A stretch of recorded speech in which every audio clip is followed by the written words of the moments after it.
What is Airsoft? Wikipedia describes Airsoft as a team game which participants eliminate opposing players by tagging them out of play with spherical plastic projectiles shot with mock air weapons called airsoft guns.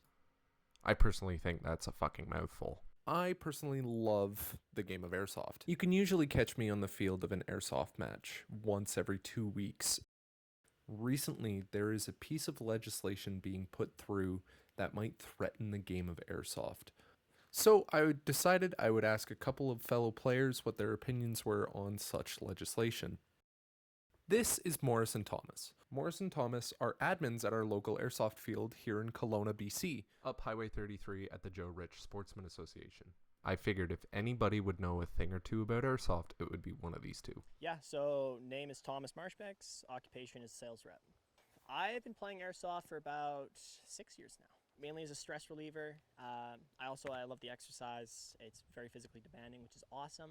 So I actually got started, obviously, I think a lot of people kind of got started by looking at YouTube and seeing like, oh man, like it's like playing COD, but you're out in real life and you're interacting with people. So that's kind of what got me into it. But I've also, another person up here named Travis, he actually kind of got me started. He lent me a gun, he lent me ammunition, he lent me armor and rig and the whole 9 yards back before we were even at this field. The value of Airsoft is actually, honestly, communication and a lot of team building.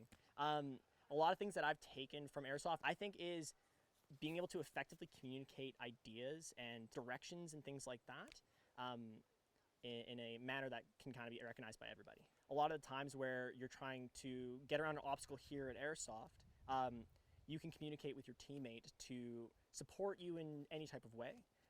Having that same amount of communication and using that and utilizing it in my job, especially in sales, helps an absolute ton. Not so much even just the engagements, but after the engagement where it's like, oh man, that was some great fighting we did, or like talking after the fact with everybody here, like, oh man, when I shot you here, oh man, when you got me here, when you were flanking here. Easily the best part of Airsoft. My name is Zach. I am a machinist at a company called Steed Speed. Why do you play Airsoft? I play Airsoft because it is a way to get out into nature and just let some energy out and hang out with a lot of good people. I've been playing Airsoft for about 3 to 4 years at this point. Airsoft brings a sense of camaraderie and brothership that before Airsoft I just did not have in my life. Do you have any other hobbies? Any other hobbies outside of Airsoft? Not a whole lot. How often I come up and play pretty much bi-weekly for the last 3 years. Do you think you've missed a day since then? I try not to. If I don't come up and I see everyone later talking about how amazing the day was, I don't want to have missed that. It feels like I missed a very valuable experience with a lot of with my friends, and I don't want to miss these things. Everyone here is so tightly knit. If you forgot a battery, if you need a few spare BBs, if you need to ride up, people are always willing to help you, and new players especially. I'm sure you know what Bill C-21 is. Do you think C-21 will make a difference? Well, it would definitely make a difference, but not in a positive light in Airsoft. From my understanding, Bill C-21 is kind of a killer in Airsoft. Not even just for the BC crowd, but for all of Canada. I don't see it in a positive light in the terms of our sport. Yeah, I don't think it would be very beneficial.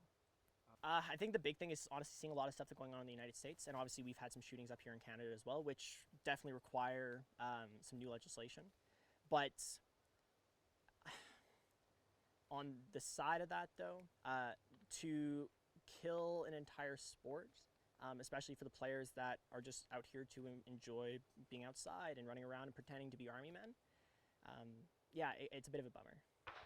So a lot of the bill is including restricting certain FPS of firearms, which would include most, if not all, airsoft guns. And there's also a lot of stuff dealing with rifles and handguns that would, again, kind of demoralize and demolish what airsoft is. The realism is important because you're wanting to pretend, right? Like we're all here to pretend, right? Like, I'm pretending that we're doing a squad thing and I got all this stuff on me, and I'm not here to just go out and shoot somebody. I'm here to pretend that we're doing something. In the middle of in a fight, you're never looking at your pistol and going, okay, this is just shooting 6mm BBs. When you're truly in it and your adrenaline's pumping and you see people in front of you and they're running towards you and they have realistic rifles, it gets your adrenaline flowing and you really feel like I'm not in a fight, like it's not serious, it's not like I'm gonna die, but we are in combat, which I really enjoy. Bill C-21, and especially the airsoft portion of it, in my opinion, is only there to demonize the sport, like they did way back in the day with Dungeons and Dragons. It's a scare tactic. They want people to think it's scary and they're doing something. It's demonizing of an innocent hobby. The general populace, airsoft by itself isn't honestly that super well known.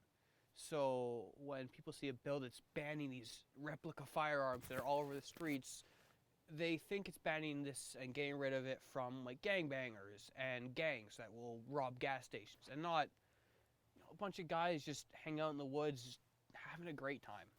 Airsoft guns need to look and feel real as part of the, and this term is used quite often online, LARP, the live action roleplay.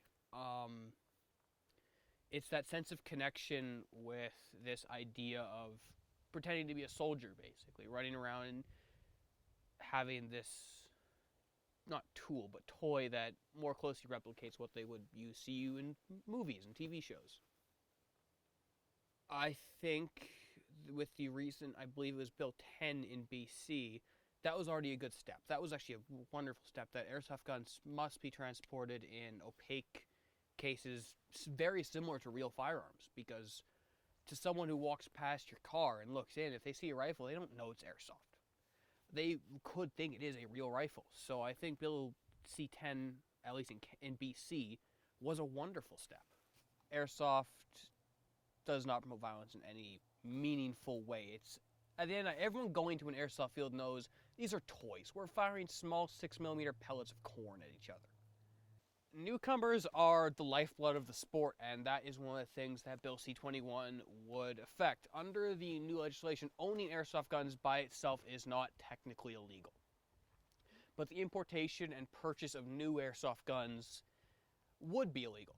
So what that does is the new player base can't get in, and then more and more players are obviously going to retire. So the population of airsofters in Canada would just only decrease, and that's even if fields stay open. Newcomers are one of the most wonderful things to see at AK is a guy walking up to me and saying, "Hey, I'm new, can I get a rental gun?" While talking with Morris and Thomas, something struck me. Airsoft guns aren't just used in airsoft. They're used in indie filmmaking. And as a BC resident here in Kelowna, we see a lot of films. So I decided to ask a fellow filmmaker. Eric owns a local virtual reality arcade where he's currently in the process of developing his own game. I'm sure he could tell you more about it. I love the game of Airsoft. It's the closest thing to a video game that you can get in the real world, as well as getting quite a lot of exercise out in the woods, just running around, having some fun. And yeah, it's just a fun way to pass some time and stay in shape. What got you into Airsoft? We had started our game production, and I'd purchased a gas blowback airsoft gun for our filming, just to replicate the look, feel, and functionality of a firearm, and realized that there was a club here in town, and just kind of went from there. So we started production on our first game, Critical Mass, about 2 years ago now. We're just in the late stages of production. It's a first-person shooter based in a cyberpunk city, where we take you through about 20 kilometers of virtual space in the size of a 15 by 15 room. So it's quite an expansive experience, and yeah, we really put a focus onto the gunplay and just how the action feels. We really wanted to get that action movie experience with you as the main character.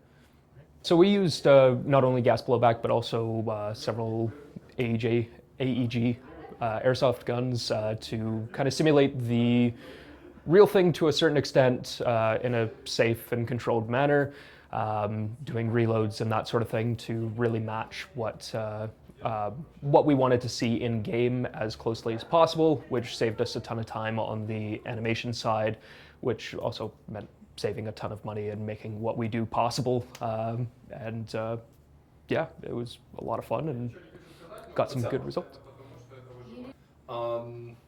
Going into those action movies, you said you were a filmmaker. Have you used airsoft guns in your films to simulate real things? I have. Back then it was just plastic airsoft guns that I think I might have broken one in half when I fell over with the camera, but the camera was fine, the airsoft gun was not. But yes, it's an invaluable tool, especially for indie filmmakers. Like, we cannot afford to get a armorer in, and you know, this is part of our creativity and really our opportunity to mimic some of the action films that we grew up on and really express ourselves as artists. So, and that continued into games. Do you think Bill C-21 will make a difference in a meaningful way? I don't think so. Airsoft is a really, really good sport, and it opens up a lot of opportunities in the filmmaking and game industries. And I do believe that there should be better transportation laws and that sort of thing around the sport. However, banning it outright, I think, is a gross overreaction to something that would really affect a lot of people here in the real world.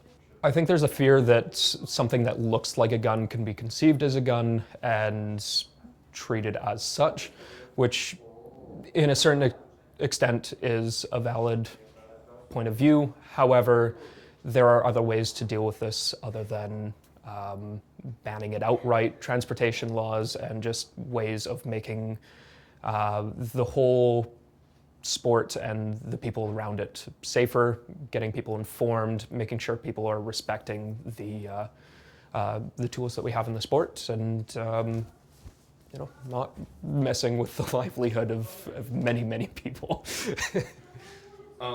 How would the implementation of C-21 affect your business and its practice? It would make capturing our actors portraying the characters in our games quite a bit more difficult. We would have to look at some sort of analog for the weapons we used in game and stuff like that, and it would really it would make a lot of stuff prohibitively expensive with the animation time it would take to replicate what we're going for in a lot of cases.